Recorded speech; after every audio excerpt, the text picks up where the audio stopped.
là, dans ce qu'on appelle, ton atelier s'appelle le poulailler imaginaire. C'est bien ça? C'est ça. C'est l'imaginaire qui rend ma vie, moi. C'est pour oublier les tracas de tous les jours, là. Faut que je vienne travailler sur quelque chose d'imaginaire. Aujourd'hui, là, on va vous présenter le nouveau, là. Oui. Lui, il va s'appeler le chanteur du village. OK. Puis il va aller là-dessus, ici, là.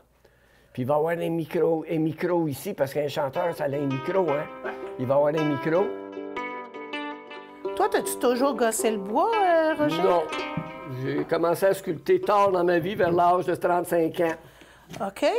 Puis, à un moment donné, j'ai délaissé la passion pour des problèmes personnels.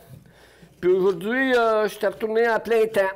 Pas à plein temps, dans tous les temps libres que j'ai, il faut que je gagne ma vie, je vais travailler à l'extérieur. Puis moi, c'est pour oublier le quotidien, là, tu sais, là. On voit tellement d'affaires là, ces temps ici, le négatif, tout ça. Sculpteur d'art populaire, ça ressemble à ça. Oui, tu te considères comme sculpteur d'art populaire. Oui. Tu te considères-tu plutôt comme un artiste ou un artisan? Ou tu t'en fiches, à la limite? Moi, je suis un gars bien ordinaire. OK, parfait, comme dirait Charlebois. Ouais. Je suis un gars bien ordinaire, là, regarde, je sculpte, peut-être que mes sculptes... Tu sais, c'est... Il y en a qui sculptent, qui c'est vraiment défini, tout ça, mais l'art populaire, c'est pas quelque chose de défini. Ça va ressembler à ça, tu sais. Puis on s'arrange pour aller chercher un sourire, tu sais, ou passer un message, tu sais. Puis pourquoi des oiseaux? Des fois, c'est des oiseaux, des fois, c'est des bonhommes, des fois, c'est des pingouins, des fois, c'est les oiseaux du bonheur. Puis dernièrement, je fais des petits colibris. Oh! Ça, c'est un petit colibri qui est... Ah, ça, je les aime. Qui était à son début, là. Ah, je les aime, ceux-là. L'art populaire, ça vient de nos ancêtres, anciennement, que après la journée de travail, l'hiver, le père de famille ou le grand-père allait dans sa boutique, prenait son canif de poche et il sculptait. Dans ces journées-là, dans ce temps-là, le journal ne se rendait pas dans le fond du rang, le postier qui passait, puis c'était tout. Les vieux sculpteurs du Québec. Les vieux sculpteurs du Québec aujourd'hui qui sont... que leurs œuvres sont exposées dans des musées. Tu sais, les sculpteurs des années 30, 40, là, qui en Gaspésie, là. C'est des belles œuvres, là. Tu sais, ils faisaient quelque chose avec le quotidien. Ils sculptaient le quotidien. Comme la scène de la quotidienne quand elle allait à la pêche en Gaspésie. Ces choses-là, là. Tu sais, il y a des belles œuvres. La vie quotidienne du jour qui se passait dans le village, l'homme fort, la brebis, le mouton, le curé, qu'est-ce qui se passait? Quand aujourd'hui, on le fait encore, mais on le fait au niveau international, avec moi, c'est avec les mots quotidiens ou avec des personnalités comme Félix le chanteur, qu'on connaît. Je crée des oiseaux. Aujourd'hui, je dévie un peu de... C'est une micro-société que j'ai établie avec le temps, avec la maturité. J'ai établi une micro-société qui fait partie du poulailler imaginaire aujourd'hui, des personnages. Est-ce que tu te considères comme un conteur? Oui, je compte un peu, là. Des fois, je compte la vérité, des fois, je compte le mensonge, là. C'est pas le mensonge, La fantaisie, celle-là aussi, elle m'intrigue, elle est un peu loin. Ah, là, ça, c'est une elle belle... m'intrigue. Ça, c'est une belle mademoiselle. Ça, c'est mademoiselle Oh là là.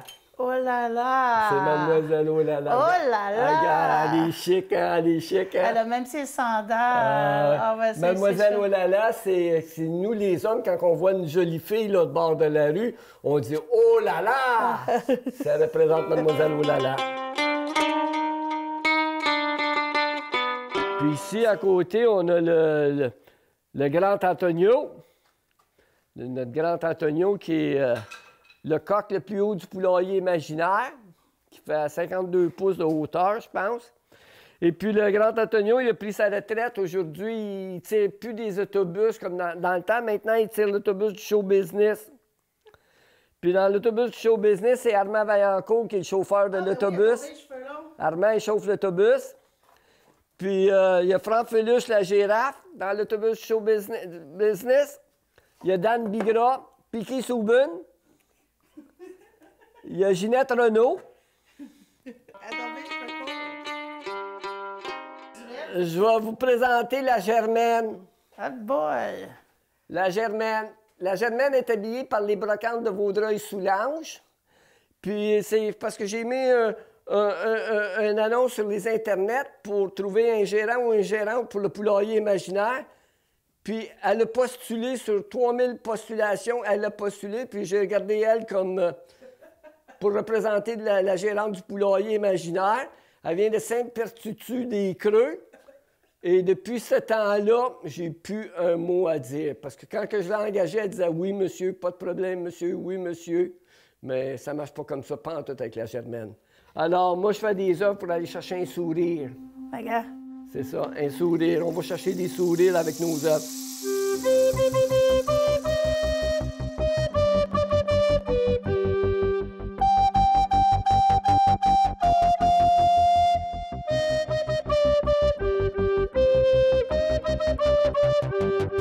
Hey, Sébastien, j'aimerais ça que tu me parles un peu de tes inspirations en tant qu'artiste. Alors, si tu peux me dresser un peu un topo, si c'est des personnes ou des mouvements ou des genres, parle-moi-en un petit peu. Ou d'autres styles artistiques ou d'autres formes d'art aussi. Oui, c'est assez large. Au niveau inspiration, je peux remonter assez loin. J'ai fait de la danse folklorique, moi, plus jeune. Donc, ça m'a permis de voyager avec une troupe, rencontrer différents pays, différentes cultures et de voir les couleurs, aussi l'effervescence des couleurs dans les costumes. Ça m'a vraiment interpellé au départ. En travers ça, bien sûr, si on parle de plus loin, j'ai étudié en musique, en contrebasse. Donc, ça m'amène une couleur. Des fois, dans mes premières productions, on voyait beaucoup d'instruments. Fait que ça se rajoute au bucket pour, dans le fond, se mélanger après ça avec l'ébénisterie, se mélanger avec les courants. J'aime beaucoup de choses au niveau de l'art visuel au début du siècle. Donc, j'aime beaucoup le cubisme, j'aime beaucoup le cubisme. À chaque fois, il faut que je les nomme, je les trouve pas. Avec Degas ou l'impressionniste, ça m'intéresse. Si on parle d'artiste Chagall, fait que des fois, il peut y avoir un peu de Chagall. J'aime jouer avec cette naïveté-là de Chagall. C'est vraiment un mélange de tout. C'est dans mes cours d'histoire, encore là, d'histoire de l'art, que j'ai découvert, dans le fond, tous ces artistes-là, que je continue de découvrir. Et puis, je leur mélange un petit peu avec la sauce d'aujourd'hui, peut-être sous les thèmes. Puis, l'ébénisterie qui rentre avec les formes géométriques. J'aime jouer avec les perspectives. J'aime l'art, présentement, qu'est-ce qui se fait dans le très contemporain. Je trouve ça hyper intéressant dans le Bauhaus aussi, au niveau de la simplicité, l'efficacité des lignes. J'adore aller chercher cet aspect-là. Moi, c'est encore très chargé. J'essaie tout le temps de décharger un peu les tableaux, peut-être pour être dans la mouvance, mais en même temps, ça reste, ça demeure. Mais bon, l'enlignement est là pour me rapprocher un petit peu Je le retrouve peut-être un peu plus dans les sculptures, cette efficacité-là du Bauhaus, dans les lignes simples, que je n'ai pas encore transposé en peinture, mais éventuellement, ça pourrait être intéressant de faire. Donc, c'est un peu tout ça, l'inspiration. J'ai pas de choses ciblées. Je vais pas faire une affaire, encore une fois. C'est de l'improvisation, donc je vais toujours jouer avec tout ça. Puis c'est un bagage qui est là.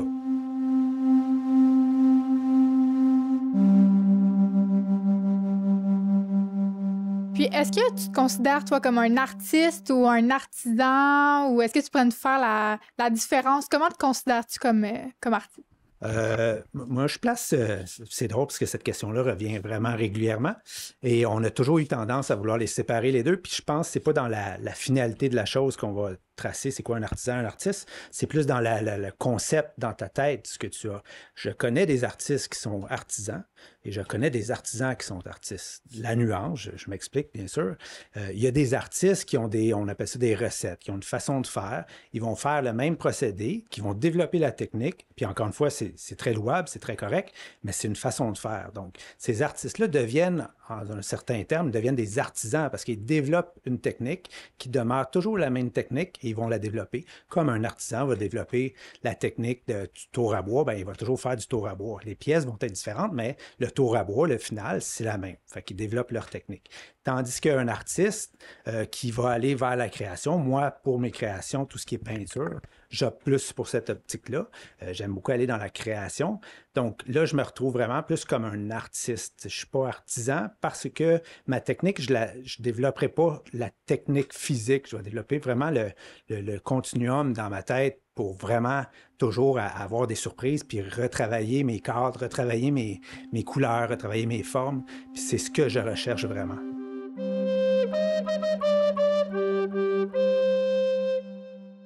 Pour moi, c'est hyper important, la liberté d'aller jusqu'au bout, la liberté de s'octroyer la liberté. C'est plus ça.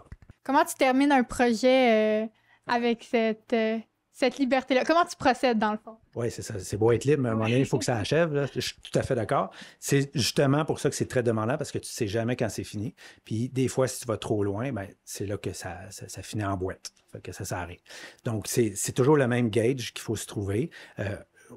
Je dirais que c'est calibré sur le feeling, l'émotion, peut-être aussi le travail que tu as mis, l'avancée que tu as fait dans un tableau. Pour mes tableaux, pour tout ce qui est création en acrylique, ça vraiment, comme je disais, je vais vraiment au complet dans la création. Donc, je vais partir avec mon tableau, puis je vais le peindre, je vais y aller avec les taches, je vais toujours travailler avec les couleurs. C'est un petit peu, je représente ça un peu comme un travail de sculpture. Donc, je vais sculpter les couleurs, les formes, puis à travers ça, ben, je vais trouver des fois des formes qui sont plus figuratives. Des fois, ça va rester plus abstrait.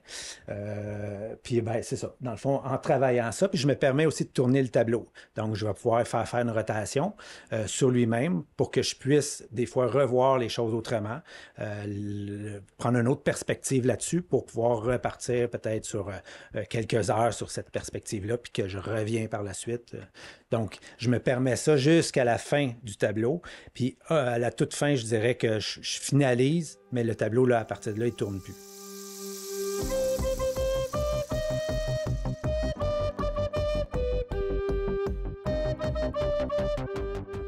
Ton atelier, lui, est-ce qu'il a évolué avec le temps?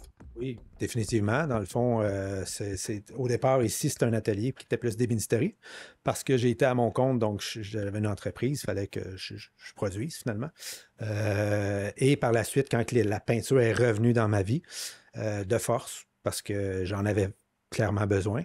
Elle est revenue, ça l'a amené la création et petit à petit, dans le fond, l'atelier s'est modelé pour devenir plus une facilité, disons, de pouvoir faire différentes choses. Donc, j'ai refait mes murs, j'ai refait mes affaires pour pouvoir peindre, j'ai fait rentrer de la machinerie différente aussi pour pouvoir faire du moulage, modelage, de l'entreposage aussi beaucoup. Donc, il a fallu que je reconfigure tout ça.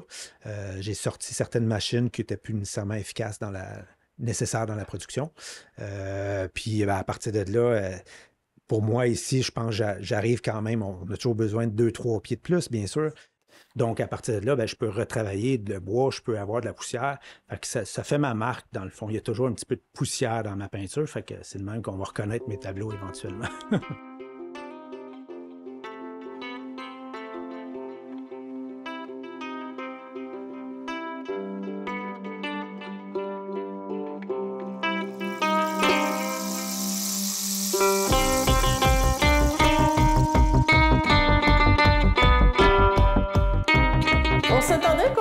Filmer un artiste au milieu de Rigaud, on a fait des poules. Il y a au-dessus d'une centaine d'œuvres, puis chacune, il se rappelait de toutes ces histoires. C'était fou, c'était impressionnant comment c'était vraiment un chaos organisé, tout ça. Ça a fait tout un clash d'arriver justement de l'autre côté à notre prochaine entrevue, où est-ce qu'on était chez Sébastien Morduac. Il nous décrivait toute sa façon de procéder, sa façon de travailler, comment que ça avait parti, la matière d'abord. Puis tu sais qu'est-ce qu'il me dit à la fin? Ben moi, Natacha, j'aimerais ça rencontrer Roger puis son poulailler. Ah ben là,